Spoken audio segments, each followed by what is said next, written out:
Dear students, ਅਸੀਂ ਪੜ੍ਹ ਰਹੇ ਹਾਂ chapter number 1 that is chemical reactions and equations science subject class 10th। ਹੁਣ ਇਹਦੇ ਵਿੱਚ ਆਪਾਂ ਇਹਦੀ ਇੰਟਰੋਡਕਸ਼ਨ ਤਾਂ ਪਹਿਲੇ ਦੇਖ ਚੁੱਕੇ ਹਾਂ ਚੈਪਟਰ ਦੀ, ਤੇ ਪਿਛਲੇ ਵੀਡੀਓ ਦੇ ਵਿੱਚ ਆਪਾਂ ਕੁਝ ਕਨਸੈਪਟ ਜਿਹੜੇ ਕਵਰ ਕੀਤੇ ਸੀ, ਇੱਕ ਵਾਰ ਉਹਨਾਂ ਨੂੰ ਆਪਾਂ ਜਿਹੜਾ ਹੈ ਡਿਸਕਸ ਕਰ ਲੈਂਦੇ ਹਾਂ। ਸੋ ਇਹਦੇ ਵਿੱਚ ਆਪਣੇ ਕਨਸੈਪਟ ਜਿਹੜੇ ਹੈ, ਸਭ ਤੋਂ ਪਹਿਲੇ ਆਪਾਂ ਰਿਐਕਟਿਵਿਟੀ ਸੀਰੀਜ਼ ਦੇਖਿਆ ਸੀ। ਸਭ ਤੋਂ ਉੱਪਰ ਵਾਲਾ ਐਲੀਮੈਂਟ ਮੋਸਟ ਰਿਐਕਟਿਵ ਹੈ, ਸਭ ਤੋਂ ਥੱਲੇ ਲੀਸਟ ਰਿਐਕਟਿਵ ਹੈ, ਯਾਨੀ ਉੱਪਰੋਂ ਥੱਲੇ ਆਉਂਦੇ ਆਉਂਦੇ ਰਿਐਕਟਿਵਿਟੀ ਡਿਕਰੀਜ਼ ਹੋ ਰਹੀ ਹੈ। Okay, then we read about bonds ਕਿ ਜਦੋਂ ਐਲੀਮੈਂਟਸ ਰਿਐਕਟ ਕਰਦੇ हैं ਤਾਂ ਆਪਸ ਵਿੱਚ ਬੌਂਡਸ ਕਿਵੇਂ ਬਣਾਉਂਦੇ हैं। ਚਾਰ ਤਰ੍ਹਾਂ ਦੇ ਬੌਂਡਸ ਆਪਾਂ ਦੇਖੇ ਸੀ ਇੱਥੇ, ionic, covalent, covalent and metallic bond, ਜਿਹਦੇ ਵਿੱਚ ਆਪਾਂ ਦੋ ਡਿਸਕਸ ਕੀਤੇ ਸੀ ਡਿਟੇਲ ਦੇ ਵਿੱਚ, ionic bond and covalent bond. Ionic bond ਹੁੰਦਾ ਹੈ complete transfer of electron from one atom to another atom. Okay, then they form ਕੈਟਾਇਨ and ਐਨਾਇਨ। ਜਿਹੜਾ ਪੋਜ਼ਿਟਿਵ ਚਾਰਜ ਵਾਲਾ ਐਟਮ ਹੋਏਗਾ ਉਹ ਕੈਟਾਇਨ ਕਹਿਲਾਇਆ ਜਾਏਗਾ, ਤੇ ਜਿਹੜਾ ਨੈਗੇਟਿਵ ਵਾਲਾ ਹੋਏਗਾ ਉਹਨੂੰ ਆਪਾਂ ਐਨਾਇਨ ਕਹਾਂਗੇ। ਦੈਨ ਕੈਟਾਇਨ ਐਂਡ ਐਨਾਇਨ ਇੱਕ ਦੂਜੇ ਨੂੰ ਅਟਰੈਕਟ ਕਰਨਗੇ and they will combine together. Okay, ਜਿਵੇਂ ਆਪਾਂ ਐਗਜ਼ਾਮਪਲ ਲਿਆ ਸੀ NaCl ਦਾ, Na ਪੋਜ਼ਿਟਿਵ ਕੈਟਾਇਨ ਹੈ, Cl ਨੈਗੇਟਿਵ ਐਨਾਇਨ ਹੈ, they will combine and they will form NaCl, that is salt. ਜਿਹੜਾ ਆਪਣਾ ਕਾਮਨ ਸੌਲਟ ਹੁੰਦਾ ਹੈ ਟੇਬਲ ਸੌਲਟ, ਉਹਨੂੰ NaCl ਹੁੰਦਾ ਹੈ। Okay, then we came to covalent bond. Covalent bond ਮਤਲਬ ਸ਼ੇਅਰਿੰਗ ਬੌਂਡ। ਸ਼ੇਅਰਿੰਗ ਮਤਲਬ ਜਦੋਂ ਕੋਈ ਐਲੀਮੈਂਟ ਨਾ ਉਹ ਇਲੈਕਟ੍ਰੋਨ ਦੇ ਸਕਦਾ ਹੈ ਨਾ ਇਲੈਕਟ੍ਰੋਨ ਲੈ ਸਕਦਾ ਹੈ, ਪਰ ਉਹ ਸਟੇਬਿਲਿਟੀ ਵਿੱਚ ਆਉਣ ਲਈ ਕੀ ਕਰੇਗਾ, ਕਿਸੇ ਹੋਰ ਐਲੀਮੈਂਟ ਨਾਲ, ਐਲੀਮੈਂਟ ਦੇ ਐਟਮ ਨਾਲ ਜਾਂ ਖੁਦ ਦੇ ਹੀ ਹੋਰ ਐਟਮਸ ਨਾਲ ਕੰਬਾਈਨ ਹੋਣ ਦੀ ਕੋਸ਼ਿਸ਼ ਕਰੇਗਾ, ਤੇ ਉਹਨੂੰ ਆਪਾਂ ਕਹਾਂਗੇ ਕੋਵਲੈਂਟ ਬੌਂਡ। ਇਹਦੇ ਵਿੱਚ ਸਿਰਫ ਇਲੈਕਟ੍ਰੋਨ ਸ਼ੇਅਰ ਹੋਣਗੇ, ਇਲੈਕਟ੍ਰੋਨ ਟ੍ਰਾਂਸਫਰ ਨਹੀਂ ਹੋਣਗੇ। ਜਿਵੇਂ ਆਪਾਂ ਇਹਦੇ ਵਿੱਚ ਐਗਜ਼ਾਮਪਲ ਲਿਆ ਸੀ ਕਾਰਬਨ ਤੇ ਹਾਈਡਰੋਜਨ ਦਾ। ਕਾਰਬਨ ਤੇ ਹਾਈਡਰੋਜਨ ਜਿਹੜੇ ਹੈ ਉਹ ਮਿਲ ਕੇ CH4 ਪ੍ਰੋਡਕਟ ਬਣਾਉਂਦੇ ਹੈ, ਮੀਥੇਨ। ਓਕੇ, CH4 ਹੁੰਦਾ ਹੈ ਮੀਥੇਨ। ਸੋ ਇਹ ਪ੍ਰੋਡਕਟ ਬਣਾਉਂਦੇ ਹੈ। ਇਹਦੇ ਵਿੱਚ ਜੇ ਤੁਸੀਂ ਦੇਖੋਗੇ ਕਾਰਬਨ ਦੇ ਆਊਟਰਮੋਸਟ ਸ਼ੈਲ ਦੇ ਵਿੱਚ ਪਹਿਲੇ 4 ਇਲੈਕਟ੍ਰੋਨ ਸੀ, ਹੁਣ 8 ਹੋ ਗਏ ਹੈ। ਹਾਈਡਰੋਜਨ, ਹਰੇਕ ਜਿਹੜੇ ਚਾਰੋਂ ਹਾਈਡਰੋਜਨ ਦੇਖ ਰਹੇ ਹੋ ਐਟਮਸ, ਉਹਨਾਂ ਦੇ ਕੋਲ ਪਹਿਲੇ ਸਿਰਫ ਇੱਕੋ ਇਲੈਕਟ੍ਰੋਨ ਸੀ, ਹੁਣ ਹਰੇਕ ਕੋਲ 2-2 ਇਲੈਕਟ੍ਰੋਨ ਹੋ ਗਏ ਹੈ। ਤਾਂ ਇਲੈਕਟ੍ਰੋਨਸ ਕਿਵੇਂ ਹੋਏ, ਸ਼ੇਅਰਿੰਗ ਨਾਲ ਹੋਏ। ਕਾਰਬਨ ਨੇ ਆਪਣੇ ਜਿਹੜੇ ਇਲੈਕਟ੍ਰੋਨ ਸੀ ਆਊਟਮੋਸਟ ਸ਼ੈਲ ਦੇ, ਉਹ ਹਰੇਕ ਹਾਈਡਰੋਜਨ ਨਾਲ ਸ਼ੇਅਰ ਕੀਤੇ, ਤੇ ਹਰੇਕ ਹਾਈਡਰੋਜਨ ਨੇ ਆਪਣੇ ਆਊਟਮੋਸਟ ਸ਼ੈਲ ਵਾਲੇ ਇਲੈਕਟ੍ਰੋਨ ਕਾਰਬਨ ਦੇ ਆਊਟਮੋਸਟ ਸ਼ੈਲ ਨਾਲ ਸ਼ੇਅਰ ਕੀਤੇ। ਇਹ ਨਾਲ ਸਾਰੇ ਹੀ ਸਟੇਬਿਲਿਟੀ ਵਿੱਚ ਆ ਗਏ। Okay, then we studied about states of matter. 3 important states of matter ਹੁੰਦੇ हैं, ਸੋਲਿਡ, ਲਿਕੁਇਡ ਐਂਡ ਗੈਸ। ਇਸ ਤੋਂ ਇਲਾਵਾ ਇੱਕ ਪਲਾਜ਼ਮਾ ਵੀ ਹੁੰਦਾ ਹੈ। ਦੈਨ ਵੀ ਲਰਨਡ ਅਬਾਊਟ ਕਿ ਜਦੋਂ ਬਿਲਕੁਲ ਪਿਓਰ ਫਾਰਮ ਵਿੱਚ ਕੰਪਾਊਂਡ ਹੁੰਦਾ ਹੈ, ਜਿਵੇਂ ਕਿ HCl ਪਿਓਰ ਫਾਰਮ ਵਿੱਚ, ਤਾਂ ਇਹ ਲਿਕੁਇਡ ਲਿਖਾਂਗੇ ਆਪਾਂ। ਪਰ ਜਦੋਂ ਇਹਨੂੰ ਰਿਐਕਸ਼ਨਸ ਦੇ ਵਿੱਚ ਯੂਜ਼ ਕੀਤਾ ਜਾਂਦਾ ਹੈ ਜਾਂ ਕਿਸੇ ਵੀ ਇੰਡਸਟਰੀਅਲ ਪਰਪਸ ਲਈ ਯੂਜ਼ ਕੀਤਾ ਜਾਂਦਾ ਹੈ, ਤਾਂ ਕਿਸੇ ਵੀ ਐਸਿਡ ਨੂੰ ਬਿਨਾਂ ਡਾਇਲਿਊਟ ਕੀਤੇ ਯੂਜ਼ ਨਹੀਂ ਕੀਤਾ ਜਾਂਦਾ ਹੈ, ਕਿਉਂਕਿ ਇਹ ਬਹੁਤ ਜ਼ਿਆਦਾ ਡੇਂਜਰਸ ਹੁੰਦੇ ਹੈ। ਤਾਂ ਇਹਨੂੰ ਡਾਇਲਿਊਟ ਕਰਨ ਲਈ ਇਹਦੇ ਵਿੱਚ ਪਾਣੀ ਪਾਇਆ ਜਾਂਦਾ ਹੈ। ਜਦੋਂ ਉਹਦੇ ਵਿੱਚ ਪਾਣੀ ਪਾਵਾਂਗੇ ਤਾਂ ਆਪਾਂ ਬ੍ਰੈਕਟ ਵਿੱਚ L ਲਿਖਣ ਦੀ ਬਜਾਏ ਬ੍ਰੈਕਟ ਵਿੱਚ AQ ਲਿਖਾਂਗੇ। AQ ਮਤਲਬ ਐਕੁਅਸ, ਕਿ ਉਹ ਐਕੁਅਸ ਸੋਲਿਊਸ਼ਨ ਹੈ, ਪਾਣੀ ਦੇ ਵਿੱਚ ਬਣਾਇਆ ਗਿਆ ਸੋਲਿਊਸ਼ਨ ਹੈ। ਓਕੇ, ਸੋ ਇਹ ਜਿਹੜੇ ਨੋਮਨਕਲੇਚਰ ਹੈ ਇਹ ਪਲੀਜ਼ ਚੰਗੀ ਤਰ੍ਹਾਂ ਇਹਨੂੰ ਜਿਹੜਾ ਹੈ ਯਾਦ ਕਰ ਲੈਣਾ ਹੈ ਤੁਸੀਂ। ਨੈਕਸਟ ਆਪਾਂ ਦੇਖਿਆ ਡਾਇਆਟੋਮਿਕ ਮੋਲੀਕਿਊਲ।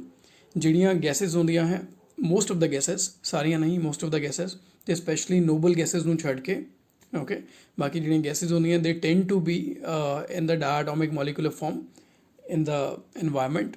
ਜਿਵੇਂ ਇਨਵਾਇਰਮੈਂਟ ਦੇ ਵਿੱਚ ਹਾਈਡਰੋਜਨ ਹੈ, ਨਾਈਟ੍ਰੋਜਨ ਹੈ, ਆਕਸੀਜਨ ਹੈ, ਠੀਕ ਹੈ, ਫਲੋਰੀਨ ਹੈ, ਕਲੋਰੀਨ ਹੈ, they tend to be in the diatomic molecule. Diatomic molecule is nothing but just a covalent bond. ਹੁਣ ਇਹ ਕੋਵਲੈਂਟ ਬੌਂਡ ਕਿਉਂ ਬਣਾਉਂਦੀਆਂ ਹੈ, to exist in the stable stage.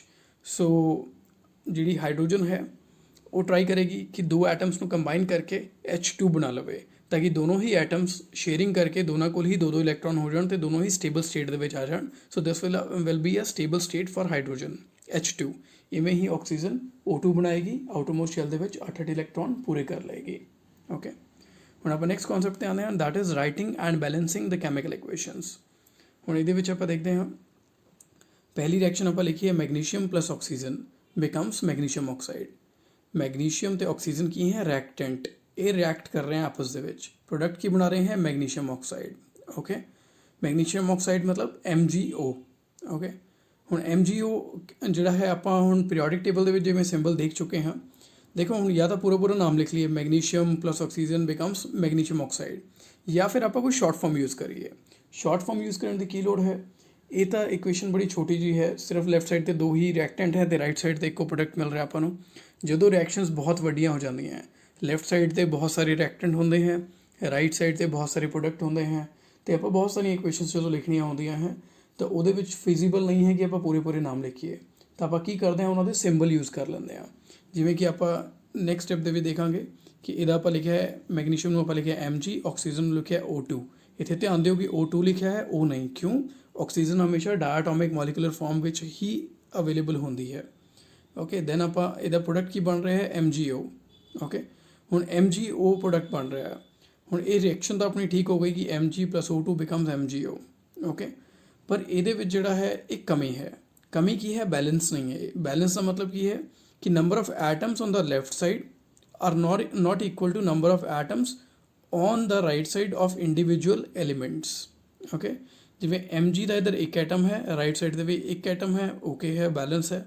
Oxygen ਦੇ ਇੱਧਰ O2 ਯਾਨੀ ਕਿ ਦੋ ਐਟਮਸ ਹੈ, ਦੋ ਐਟਮ ਮਿਲ ਕੇ ਬਣਾਉਂਦੇ हैं ना डायटोमिक मॉलिक्यूल, पर इधर ਆਕਸੀਜਨ ਦਾ ਇੱਕੋ ਐਟਮ ਹੈ, ਯਾਨੀ ਕਿ ਇੱਧਰ ਇੱਕ ਐਟਮ ਹੈ, ਇੱਧਰ ਦੋ ਐਟਮ ਹੈ। ਹੁਣ ਆਪਾਂ ਕੀ ਕਰੀਏ? ਹੁਣ ਦੂਜਾ ਤਰੀਕਾ ਹੈ ਕਿ ਇੱਥੇ ਆਪਾਂ MgO2 ਲਗਾ ਦਈਏ ਥੱਲੇ, MgO ਦੇ ਨਾਲ 2 ਲਗਾ ਦਈਏ, ਪਰ ਇਹਦੇ ਨਾਲ ਪ੍ਰੋਡਕਟ ਚੇਂਜ ਹੋ ਜਾਏਗਾ। MgO2 ਇੱਕ ਵੱਖਰਾ ਪ੍ਰੋਡਕਟ ਹੁੰਦਾ ਹੈ। ਇਸ ਰਿਐਕਸ਼ਨ ਦੇ ਵਿੱਚ ਆਪਾਂ ਨੂੰ ਬਣਾਉਣਾ ਹੈ MgO। ਜੇ MgO ਬਣਾਉਣਾ ਹੈ ਤਾਂ MgO2 ਤਾਂ ਆਪਾਂ ਨਹੀਂ ਬਣਾ ਸਕਦੇ ਕਿਉਂਕਿ ਪ੍ਰੋਡਕਟ ਚੇਂਜ ਹੋ ਜਾਏਗਾ। ਤਾਂ ਆਪਾਂ ਕੀ ਕਰ ਸਕਦੇ ਹਾਂ? MgO ਦੇ ਦੋ ਮੋਲੀਕਿਊਲ ਬਣ ਜਾਣ। ਪਹਿਲੇ MgO ਇੱਕ ਬਣ ਰਿਹਾ ਸੀ, ਹੁਣ MgO ਦੋ ਬਣ ਜਾਣ, ਤਾਂ ਇਹਦੇ ਅੱਗੇ ਦੋ ਲਗਾ ਦਾਂਗੇ ਆਪਾਂ। ਇਸ ਨੂੰ ਦੋ ਲਗਾਉਣ ਦਾ ਮਤਲਬ ਕੀ ਹੈ ਕਿ ਦੋ ਹੀ ਮੈਗਨੀਸ਼ੀਅਮ ਤੇ ਦੋ ਹੀ ਆਕਸੀਜਨ। ਹੁਣ ਦੇਖੋ, ਰਾਈਟ ਸਾਈਡ ਤੇ ਦੋ ਆਕਸੀਜਨ ਹੋ ਗਏ, ਲੈਫਟ ਸਾਈਡ ਤੇ ਵੀ ਦੋ ਆਕਸੀਜਨ ਸੀ ਆਪਣੇ ਕੋਲ, ਬਰਾਬਰ ਹੋ ਗਿਆ। ਪਰ ਹੁਣ ਆਪਾਂ ਮੈਗਨੀਸ਼ੀਅਮ ਵੀ ਚੈੱਕ ਕਰਨਾ ਹੈ। ਮੈਗਨੀਸ਼ੀਅਮ ਰਾਈਟ ਸਾਈਡ ਤੇ ਦੋ ਹੈ, ਲੈਫਟ ਸਾਈਡ ਤੇ ਇੱਕ ਰਹਿ ਗਿਆ। ਹੁਣ ਆਪਾਂ ਕੀ ਕਰਾਂਗੇ? ਲੈਫਟ ਸਾਈਡ ਤੇ Mg ਦੇ ਨਾਲ 2 ਲਗਾਉਣਾ ਹੈ, ਪਰ Mg ਦੇ ਥੱਲੇ 2 ਨਹੀਂ ਲਗਾਉਣਾ ਹੈ। ਜੇ Mg2 ਲਗਾਵਾਂਗੇ ਉਹਦਾ ਮਤਲਬ ਡਿਫਰੈਂਟ ਹੋਏਗਾ, ਉਹ ਐਲੀਮੈਂਟ ਹੀ ਡਿਫਰੈਂਟ ਹੋ ਗਿਆ, ਠੀਕ ਹੈ। ਪਰ Mg2 ਜਿਹੜਾ ਹੈ ਉਹ ਐਗਜ਼ਿਸਟ ਵੀ ਨਹੀਂ ਕਰਦਾ ਹੈ। ਓਕੇ, ਤੇ ਇਹਦੇ ਨਾਲ ਜਿਹੜਾ ਹੈ ਆਪਾਂ 2 ਪਹਿਲੇ ਲਗਾ ਦਾਂਗੇ, ਯਾਨੀ ਕਿ ਬੈਲੈਂਸ ਕਰਨ ਲੱਗੇ ਕਦੀ ਵੀ ਕਿਸੇ ਪ੍ਰੋਡਕਟ ਜਾਂ ਐਲੀਮੈਂਟ ਦੇ ਰਾਈਟ ਸਾਈਡ ਤੇ ਆਪਾਂ ਕੁਝ ਨਹੀਂ ਲਗਾਉਣਾ ਹੈ, ਉਹਦੇ ਲੈਫਟ ਸਾਈਡ ਤੇ ਲਗਾਉਣਾ ਹੈ, ਯਾਨੀ ਕਿ ਪ੍ਰੀਫਿਕਸ ਉਸ ਤੋਂ ਪਹਿਲਾਂ ਲਗਾਉਣਾ ਹੈ ਕਿਸੇ ਵੀ ਐਲੀਮੈਂਟ ਦੇ। ਆਪਣਾ ਬਸ ਏਮ ਇੰਨਾ ਹੀ ਹੈ ਕਿ ਲੈਫਟ ਸਾਈਡ ਤੇ ਨੰਬਰ ਆਫ ਐਟਮਸ ਸੇਮ ਹੋ ਜਾਣ ਜਿੰਨੇ ਰਾਈਟ ਸਾਈਡ ਤੇ ਨੰਬਰ ਆਫ ਐਟਮਸ ਹੈ ਹਰ ਇੱਕ ਐਲੀਮੈਂਟ ਤੇ।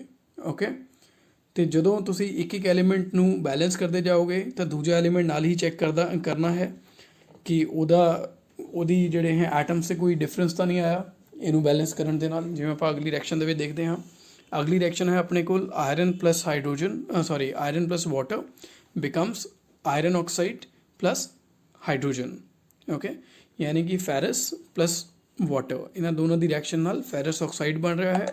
ਇਹਨੂੰ ਧਿਆਨ ਵਿੱਚ ਰੱਖਣਾ ਹੈ ਕਿ ਕਿਸੇ ਵੀ ਐਲੀਮੈਂਟ ਨੂੰ ਜਦੋਂ ਆਕਸੀਜਨ ਨਾਲ ਰਿਐਕਟ ਕਰਾਓਗੇ ਤਾਂ ਉਸ ਐਲੀਮੈਂਟ ਦਾ ਆਕਸਾਈਡ ਬਣੇਗਾ। Okay, that will become the oxide. ਜਿਵੇਂ ਇਸ ਰਿਐਕਸ਼ਨ ਦੇ ਵਿੱਚ ਆਪਾਂ ਆਇਰਨ ਨੂੰ ਰਿਐਕਟ ਕਰਾਇਆ ਹੈ ਵਾਟਰ ਦੇ ਨਾਲ, ਜਿਹਦੇ ਵਿੱਚੋਂ ਇਹਨੇ ਆਕਸੀਜਨ ਨੂੰ ਕੱਢ ਲਿਆ ਹੈ ਤੇ ਆਕਸੀਜਨ ਨਾਲ ਇਹਨੇ ਰਿਐਕਟ ਕੀਤਾ ਹੈ ਤੇ ਕੀ ਬਣਾਤਾ? Ferrous oxide plus hydrogen release ਕਰਤੀ। ਹੁਣ ਦੇਖੋ, ਰਿਐਕਸ਼ਨ ਤਾਂ ਆਪਣੀ ਬਿਲਕੁਲ ਠੀਕ ਹੋ ਗਈ। ਰਿਐਕਸ਼ਨ ਤਾਂ ਤੁਹਾਨੂੰ ਜਿਹੜੀਆਂ ਹੈ ਯਾਦ ਕਰਨੀਆਂ ਹੈ ਕਿ ਇਹਨਾਂ ਨੂੰ ਜਿਹੜੇ ਹੈ ਇਹ ਆਲਰੇਡੀ ਸਾਇੰਟਿਸਟ ਨੇ ਤੇ ਕੈਮਿਸਟ ਨੇ ਜਿਹੜਾ ਹੈ ਇਹਨਾਂ ਨੂੰ ਕਰਕੇ ਦੇਖਿਆ ਹੈ ਰਿਐਕਸ਼ਨਸ ਨੂੰ, ਜਿਹਦੇ ਨਾਲ ਉਹ ਇਹਨਾਂ ਰਿਐਕਸ਼ਨਸ 'ਤੇ ਪਹੁੰਚੇ ਹੈ ਕਿ ਕਿਹੜੇ ਰਿਐਕਟੈਂਟ ਨੂੰ ਰਿਐਕਟ ਕਰਾਉਣ ਨਾਲ ਕਿਹੜੇ ਪ੍ਰੋਡਕਟ ਬਣਨਗੇ।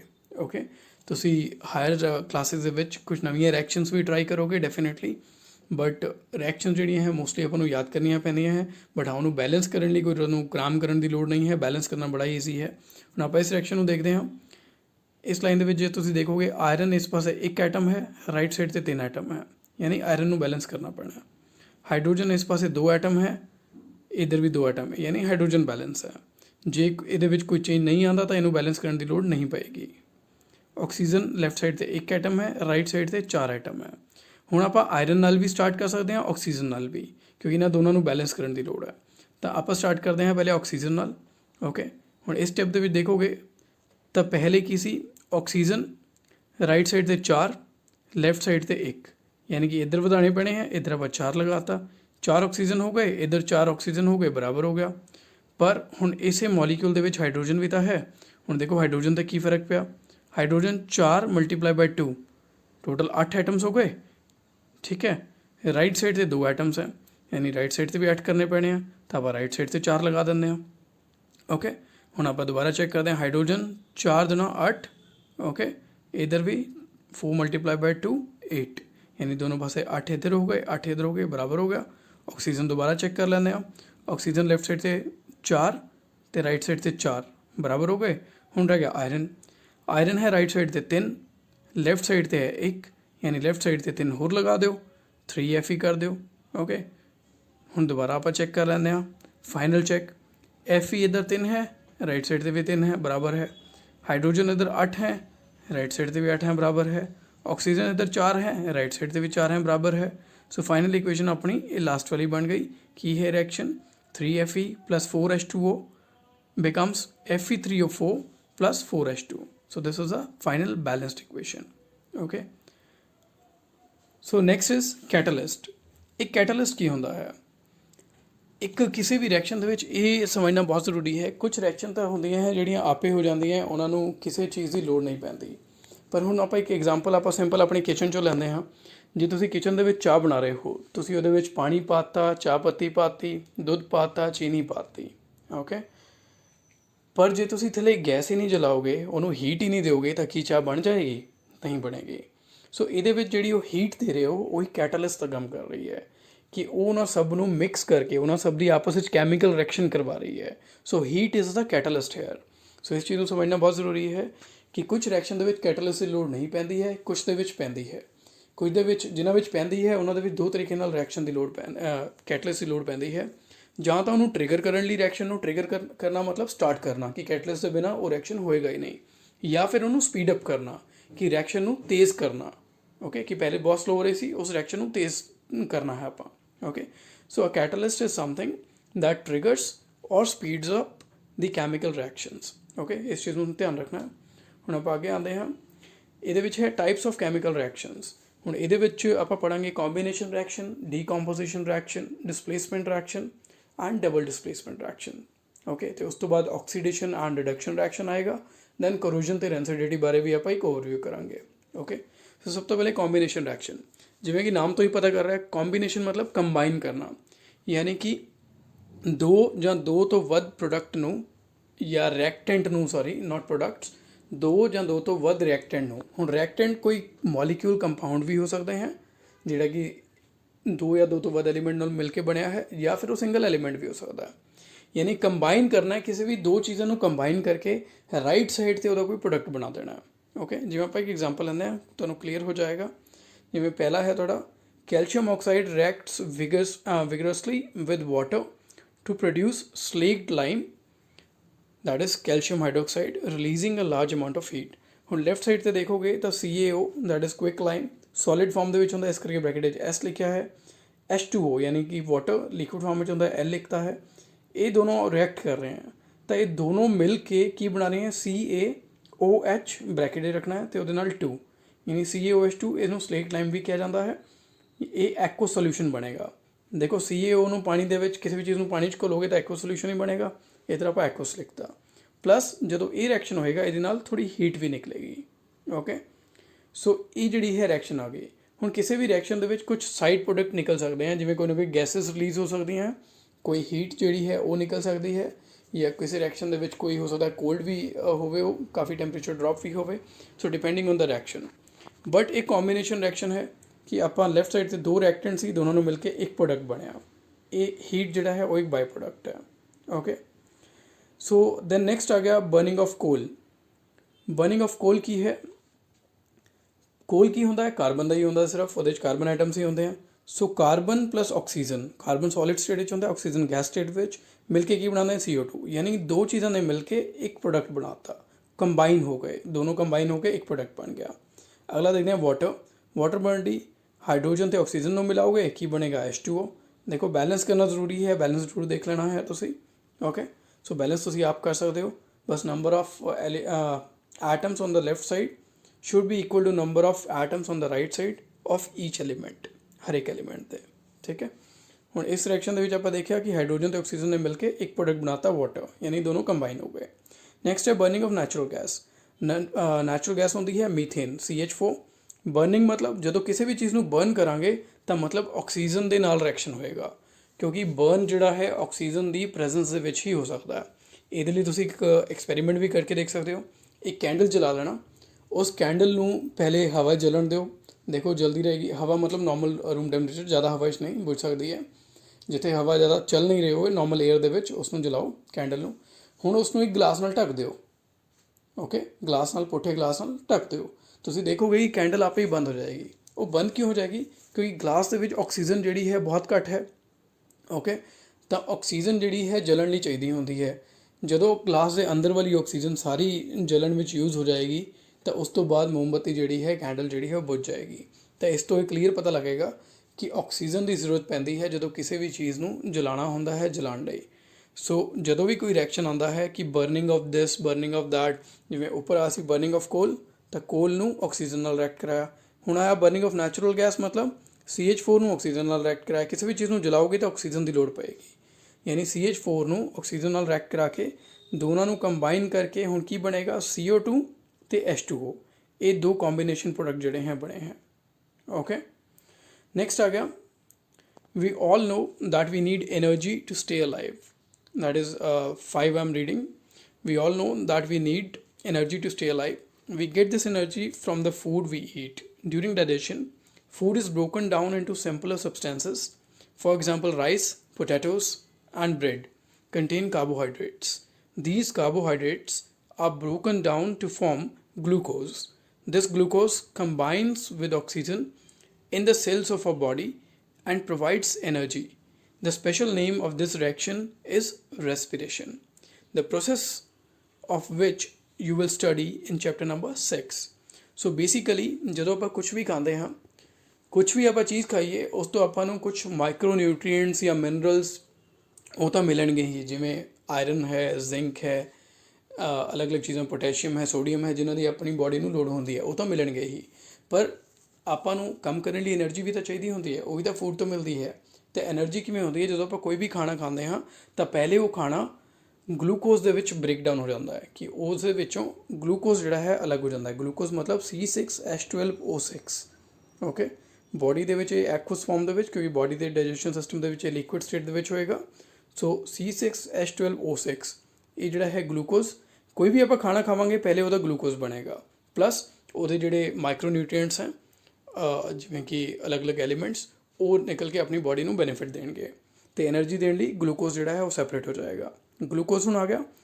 ਹੁਣ ਆਪਣੀ ਬਾਡੀ ਦੇ ਵਿੱਚ ਜਿਹੜਾ ਆਪਾਂ ਸਾਹ ਲੈ ਰਹੇ ਹਾਂ, ਉਸ ਸਾਹ ਨਾਲ ਯਾਨੀ ਕਿ ਆਕਸੀਜਨ ਨਾਲ ਇਹ ਰਿਐਕਟ ਕਰੇਗਾ। Glucose will react with oxygen in a body, then this will turn into carbon dioxide, ਜਿਹੜੀ ਆਪਾਂ ਛੱਡ ਦਿੰਦੇ ਹਾਂ ਨੱਕ ਰਾਹੀਂ। H2O ਜਿਹੜਾ ਕਿ ਆਪਣੇ ਮਸਲਸ ਵਿੱਚ ਵੀ ਯੂਜ਼ ਹੁੰਦਾ ਹੈ, ਪਾਣੀ, ਪਲੱਸ ਐਨਰਜੀ ਜਿਹੜੀ ਕਿ ਆਪਾਂ ਆਪਣੇ ਕੰਮਕਾਰ ਕਰਨ ਲਈ ਯੂਜ਼ ਕਰਦੇ ਹਾਂ, ਐਨਰਜੀ। ਸੋ ਖਾਣੇ ਤੋਂ ਆਪਾਂ ਨੂੰ ਐਨਰਜੀ ਕਿਵੇਂ ਮਿਲਦੀ ਹੈ? ਸਭ ਤੋਂ ਪਹਿਲੇ ਆਪਾਂ ਖਾਣਾ ਖਾਇਆ, ਉਹ ਬ੍ਰੇਕਡਾਊਨ ਹੋਇਆ ਸਿੰਪਲਰ ਫਾਰਮ ਯਾਨੀ ਗਲੂਕੋਜ਼ ਦੇ ਵਿੱਚ। ਫਿਰ ਆਪਾਂ ਜਿਹੜਾ ਸਾਹ ਲੈਂਦੇ ਹਾਂ ਉਹਦੇ ਰਾਹੀਂ ਆਕਸੀਜਨ ਨਾਲ ਉਸੇ ਗਲੂਕੋਜ਼ ਨੇ ਰਿਐਕਟ ਕੀਤਾ, ਦੈਨ ਉਸਨੇ ਆਪਾਂ ਨੂੰ ਐਨਰਜੀ ਪ੍ਰੋਵਾਈਡ ਕਰਤੀ। ਪਲੱਸ ਉਹਦੇ ਨਾਲ ਬਾਈ ਪ੍ਰੋਡਕਟਸ ਕੀ ਬਣੇ, CO2 and H2O। So this is also a combination reaction. Okay, so ਇਹਨੂੰ ਰੈਸਪੀਰੇਸ਼ਨ ਰਿਐਕਸ਼ਨ ਵੀ ਕਿਹਾ ਜਾਂਦਾ ਹੈ, ਜਦੋਂ ਗਲੂਕੋਜ਼ ਨੂੰ ਆਕਸੀਜਨ ਨਾਲ ਰਿਐਕਟ ਕਰਾਇਆ ਜਾਂਦਾ ਹੈ। ਵੈਸੇ ਡਾਈਜੈਸ਼ਨ ਹੁੰਦਾ ਹੈ ਜਿਹੜਾ ਆਪਾਂ ਕਰਦੇ ਹਾਂ, ਠੀਕ ਹੈ, ਬਟ ਜਦੋਂ ਡਾਈਜੈਸ਼ਨ ਹੋਣ ਤੋਂ ਬਾਅਦ ਫਾਈਨਲੀ ਖਾਣਾ ਗਲੂਕੋਜ਼ ਦੇ ਵਿੱਚ ਟੁੱਟ ਜਾਂਦਾ ਹੈ, ਤਾਂ ਗਲੂਕੋਜ਼ ਜਦੋਂ ਆਕਸੀਜਨ ਨਾਲ ਰਿਐਕਟ ਕਰਦਾ, ਉਸ ਰਿਐਕਸ਼ਨ ਨੂੰ ਰੈਸਪੀਰੇਸ਼ਨ ਰਿਐਕਸ਼ਨ ਕਿਹਾ ਜਾਂਦਾ ਹੈ। ਓਕੇ, ਨੈਕਸਟ ਹੈ ਆਪਣੇ ਕੋਲ the decomposition of vegetable matter into compost is also an example of exothermic reaction. ਹੁਣ ਇੱਥੇ ਬੜਾ ਇੰਪੋਰਟੈਂਟ ਹੈ, ਤੁਸੀਂ ਇੱਕ ਇੰਪੋਰਟੈਂਟ ਪੁਆਇੰਟ ਇਹ ਹੈ ਕਿ ਐਗਜ਼ੋਥਰਮਿਕ ਰਿਐਕਸ਼ਨ ਕੀ ਹੁੰਦੀ ਹੈ। ਐਗਜ਼ੋਥਰਮਿਕ ਰਿਐਕਸ਼ਨ ਉਹ ਹੁੰਦੀ ਹੈ ਜਿਹਦੇ ਵਿੱਚ ਰਿਐਕਟ ਕਰਨ ਤੋਂ ਬਾਅਦ ਪ੍ਰੋਡਕਟ ਦੇ ਨਾਲ ਨਾਲ ਹੀਟ ਵੀ ਨਿਕਲੇ। ਐਗਜ਼ੋਥਰਮਿਕ, ਐਗਜ਼ੋ ਮਤਲਬ ਬਾਹਰ ਨਿਕਲਣਾ, ਐਕਸੇਲ ਕਰ ਦੇਣਾ, ਬਾਹਰ ਨਿਕਲਣਾ। ਜਿਵੇਂ ਐਗਜ਼ੌਸਟ ਹੁੰਦਾ ਬਾਹਰ ਛੱਡਦਾ ਹਵਾ, ਇਵੇਂ ਐਗਜ਼ੋਥਰਮਿਕ। ਥਰਮਲ ਕਿਹਾ ਜਾਂਦਾ ਹੈ ਹੀਟ ਨੂੰ, ਸੋ ਥਰਮਿਕ ਵਰਡ ਉੱਥੋਂ ਆਇਆ। ਸੋ ਐਗਜ਼ੋਥਰਮਿਕ ਮਤਲਬ ਹੀਟ ਬਾਹਰ ਨਿਕਲਣਾ, ਕਿ ਆਪਾਂ ਕੋਈ ਇਹੋ ਜਿਹੀ ਰਿਐਕਸ਼ਨ ਕਰੀਏ ਕਿ ਰਿਐਕਸ਼ਨ ਤੋਂ ਬਾਅਦ ਜੋ ਪ੍ਰੋਡਕਟ ਬਣੇ, ਪ੍ਰੋਡਕਟ ਦੇ ਨਾਲ ਨਾਲ ਥੋੜ੍ਹੀ ਹੀਟ ਵੀ ਨਿਕਲੇ। ਸੋ ਐਗਜ਼ੋਥਰਮਿਕ ਰਿਐਕਸ਼ਨ ਜਿਹਦੇ ਨਾਲ ਹੀਟ ਨਿਕਲਦੀ ਹੈ, ਅਤੇ ਇਹਦੀ ਆਪੋਜ਼ਿਟ ਹੁੰਦੀ ਹੈ ਐਂਡੋਥਰਮਿਕ, ਯਾਨੀ ਕਿ ਰਿਐਕਸ਼ਨ ਦੇ ਵਿੱਚ ਹੀਟ ਦੇਣੀ ਪੈਂਦੀ ਹੈ। ਓਕੇ, ਸੋ ਇਸ ਪੁਆਇੰਟ ਨੂੰ ਧਿਆਨ ਰੱਖਣਾ ਹੈ ਕਾਫੀ। ਜਿਵੇਂ ਹੈ ਇਹਦੇ ਵਿੱਚ ਜਿਵੇਂ 5th ਵਾਲੀ ਰਿਐਕਸ਼ਨ ਹੈ, ਇਹ ਵੀ ਇੱਕ ਐਗਜ਼ੋਥਰਮਿਕ ਰਿਐਕਸ਼ਨ ਹੈ, ਐਨਰਜੀ ਹੀਟ ਦੀ ਫਾਰਮ ਦੇ ਵਿੱਚ ਵੀ ਬਾਹਰ ਆਉਂਦੀ ਹੈ। ਪਹਿਲੀ ਤੁਸੀਂ ਰਿਐਕਸ਼ਨ ਦੇਖੋਗੇ, ਇਸ ਵਿੱਚ ਵੀ ਹੀਟ ਜਿਹੜੀ ਹੈ ਬਾਹਰ ਆ ਰਹੀ ਹੈ। ਬਰਨਿੰਗ ਆਫ ਕੋਲ ਦੇਖੋਗੇ ਤਾਂ ਪ੍ਰੋਡਕਟ ਤਾਂ ਬਣ ਰਿਹਾ, ਪਰ ਉਹਦੇ ਨਾਲ ਹੀਟ ਵੀ ਤਾਂ ਹੁੰਦੀ ਹੈ। ਜਦੋਂ ਤੁਸੀਂ ਕੋਲੇ ਨੂੰ ਬਰਨ ਕਰਦੇ ਹੋ, ਸੇਕ ਆਉਂਦਾ ਹੈ, ਰਾਈਟ, ਸੋ ਉਹਦੇ ਨਾਲ ਵੀ ਹੀਟ ਨਿਕਲ ਰਹੀ ਹੈ। ਓਕੇ, ਫਾਰਮੇਸ਼ਨ ਆਫ ਵਾਟਰ, ਇਸ ਬਾਰੇ ਜਿਹੜਾ ਹੈ ਇੱਕ ਵਾਰ ਤੁਸੀਂ ਗੂਗਲ ਕਰਕੇ ਦੇਖਣਾ ਕਿ ਇਹ ਵੀ ਇੱਕ ਐਗਜ਼ੋਥਰਮਿਕ ਹੈ ਜਾਂ ਨਹੀਂ ਹੈ। ਬਰਨਿੰਗ ਆਫ ਨੈਚੁਰਲ ਗੈਸ, ਕਿਸੇ ਵੀ ਚੀਜ਼ ਨੂੰ ਬਰਨ ਕਰੋਗੇ ਤਾਂ ਐਗਜ਼ੋਥਰਮਿਕ ਤਾਂ ਆਟੋਮੈਟਿਕਲੀ ਹੋ ਜਾਏਗੀ, ਹੀਟ ਤਾਂ ਉਹਦੇ ਨਾਲ ਨਿਕਲੇਗੀ। So most of the reactions which we have studied are the exothermic reaction. So combination reaction ਜਿਹੜੀ ਹੈ ਇਹਦਾ ਕੀ ਮਤਲਬ ਹੋ ਗਿਆ, when we combine two or more elements or the molecules or the compounds together to form a product, okay, that is called the combination reaction. That is when certain elements or the compounds they combine with each other to form a product. Okay, ਹੁਣ next step ਦੀ reaction ਤੇ ਆਉਂਦੇ ਹਾਂ, that is ਡੀਕੰਪੋजिशन। ਡੀਕੰਪੋजिशन ਉਹਦੀ ਉਲਟੀ ਹੋ ਗਈ, reverse reaction ਹੋ ਗਈ। ਕੰਬੀਨੇਸ਼ਨ ਦੀ ਦੋਨਾਂ ਨੂੰ ਜੋੜ ਕੇ ਇੱਕ ਪ੍ਰੋਡਕਟ ਬਣਾਉਣਾ, ਇਹ ਹੋਗਾ ਇੱਕ ਪ੍ਰੋਡਕਟ ਨੂੰ ਤੋੜ ਕੇ ਅਲੱਗ-ਅਲੱਗ ਉਹਦੇ ਛੋਟੇ-ਛੋਟੇ ਪ੍ਰੋਡਕਟ ਬਣਾਉਣਾ। ਯਾਨੀ ਇੱਕ ਰਿਐਕਟੈਂਟ ਹੈ, ਉਹਨੂੰ ਤੋੜ ਕੇ ਛੋਟੇ-ਛੋਟੇ ਉਹਦੇ ਪਾਰਟ ਕਰ ਦੇਣਾ, ਡੀਕੰਪੋਜ਼ ਕਰ ਦੇਣਾ, ਛੋਟੇ ਟੁਕੜਿਆਂ ਵਿੱਚ ਉਹਨੂੰ ਤੋੜ ਦੇਣਾ। ਓਕੇ, ਜਿਵੇਂ ਆਪਾਂ ਪਹਿਲਾ ਐਗਜ਼ਾਮਪਲ ਲੈਂਦੇ ਹਾਂ, ਫੈਰਸ ਸਲਫੇਟ FeSO4, ਜਦੋਂ ਇਹਨੂੰ ਹੀਟ ਦਿੰਦੇ ਹਾਂ, ਹੀਟ ਇੱਥੇ ਕੈਟਲਿਸਟ ਹੈ, ਹੀਟ ਦੇਵਾਂਗੇ ਤਾਂ ਇਹ ਤਿੰਨ ਚੀਜ਼ਾਂ ਦਾ ਵੀ ਟੁੱਟ ਜਾਏਗਾ। Fe2O3 यानी कि फेरिक ऑक्साइड बनाएगा, प्लस SO2 तो SO3 ये ਜਿਹੜੀਆਂ ਹੈ ਗੈਸਸ ਨਿਕਲਣਗੀਆਂ। ਓਕੇ, ਸਲਫਰ ਡਾਈਆਕਸਾਈਡ ਤੇ ਸਲਫਰ ਟ੍ਰਾਈਆਕਸਾਈਡ। ਦੈਨ ਇਵੇਂ ਸੈਕੰਡ ਰਿਐਕਸ਼ਨ CaCO3 ਲਾਈਮਸਟੋਨ, ਜਿਹੜਾ ਕਿ ਸੰਗਮਰਮਰ ਹੁੰਦਾ ਹੈ ਘਰਾਂ ਦੇ ਵਿੱਚ ਆਪਣੇ, ਉਹ ਲਾਈਮਸਟੋਨ ਇਹੀ ਫਾਰਮੂਲਾ ਹੁੰਦਾ ਹੈ, CaCO3 ਇਸੇ ਚੀਜ਼ ਦਾ ਹੁੰਦਾ ਹੈ। ਉਹਨੂੰ ਜਦੋਂ ਆਪਾਂ ਹੀਟ ਦੇਵਾਂਗੇ ਤਾਂ CaO quick lime plus carbon dioxide ਇਹਦੇ ਵਿੱਚ ਜਿਹੜਾ ਹੈ ਟੁੱਟ ਜਾਏਗਾ। lead nitrate will break into lead oxide and nitrogen dioxide and oxygen. Okay, AgCl Ag ਕੀ ਹੁੰਦਾ ਹੈ, ਸਿਲਵਰ, ਯਾਨੀ ਸਿਲਵਰ ਕਲੋਰਾਈਡ। ਇਹ ਜਦੋਂ ਸਨਲਾਈਟ ਦੇ ਵਿੱਚ ਆਪਾਂ ਇਹਨੂੰ ਰੱਖਾਂਗੇ ਤਾਂ ਸਿਲਵਰ ਅਲੱਗ ਹੋ ਜਾਏਗਾ, ਕਲੋਰੀਨ ਜਿਹੜਾ ਹੈ ਗੈਸ ਦੀ ਫਾਰਮ ਵਿੱਚ ਰਿਲੀਜ਼ ਹੋ ਜਾਏਗੀ। AgBr, ਓਕੇ, ਯਾਨੀ ਕਿ ਸਿਲਵਰ ਬ੍ਰੋਮਾਈਡ। ਸਿਲਵਰ ਬ੍ਰੋਮਾਈਡ ਜਦੋਂ ਸਨਲਾਈਟ ਦੇ ਵਿੱਚ ਰੱਖਾਂਗੇ ਸਿਲਵਰ ਅਲੱਗ ਹੋ ਜਾਏਗਾ, ਬ੍ਰੋਮੀਨ ਜਿਹੜੀ ਹੈ ਗੈਸ ਦੀ ਫਾਰਮ ਦੇ ਵਿੱਚ ਰਿਲੀਜ਼ ਹੋ ਜਾਏਗੀ। ਹੁਣ ਇਹ ਟਾਈਪ 3 ਹੈ, next reaction type, that is displacement reaction. ਹੁਣ डिस्प्लेसमेंट रिएक्शन ਕੀ ਹੁੰਦੀ ਹੈ, ਇੱਕ ਥਾਂ ਤੋਂ ਦੂਜੀ ਥਾਂ 'ਤੇ ਡਿਸਪਲੇਸ ਹੋ ਜਾਣਾ, ਇੱਕ ਥਾਂ ਤੋਂ ਦੂਜੀ ਥਾਂ 'ਤੇ ਚਲੇ ਜਾਣਾ। ਓਕੇ, ਇਹਦੇ ਵਿੱਚ ਜਿਹੜੀ ਹਾਇਰ ਰਿਐਕਟਿਵ ਮੈਟਲ ਹੁੰਦੀ ਹੈ ਜਾਂ ਹਾਇਰ ਰਿਐਕਟਿਵ ਐਲੀਮੈਂਟ ਹੁੰਦੀ ਹੈ, ਉਹ ਲੈਸਰ ਰਿਐਕਟਿਵ ਐਲੀਮੈਂਟ ਦੇ ਨਾਲ ਕੁਝ ਵੀ ਪ੍ਰੋਡਕਟ ਲੱਗਾ ਹੁੰਦਾ ਹੈ ਤਾਂ ਉਹਨੂੰ ਆਪਣੇ ਵੱਲ ਖਿੱਚ ਲੈਂਦੀ ਹੈ। ਆਪਾਂ ਐਗਜ਼ਾਮਪਲ ਨੂੰ ਸਮਝਦੇ ਹਾਂ, ਬਹੁਤ ਈਜ਼ੀਲੀ ਕਲੀਅਰ ਹੋ ਜਾਏਗਾ ਇਹ। ਜਿਵੇਂ ਪਹਿਲੀ ਰਿਐਕਸ਼ਨ ਹੈ Fe + CuSO4। FeCu ਦੋਨੋਂ 'ਚੋਂ ਕੀ ਜ਼ਿਆਦਾ ਰਿਐਕਟਿਵ ਹੈ, ਥੱਲੇ ਰਿਐਕਟਿਵਿਟੀ ਸੀਰੀਜ਼ ਦਿੱਤੀ ਹੈ। Fe ਜਿਹੜਾ ਹੈ ਉਸਨੂੰ ਇੱਥੇ ਵਿੱਚ ਟਰਾਈ ਕਰੋ ਕਿੱਥੇ ਹੈ, ਇਹ ਰਿਹਾ Fe, ਅਤੇ Cu ਕਿੱਥੇ ਹੈ, ਇਹ ਰਿਹਾ।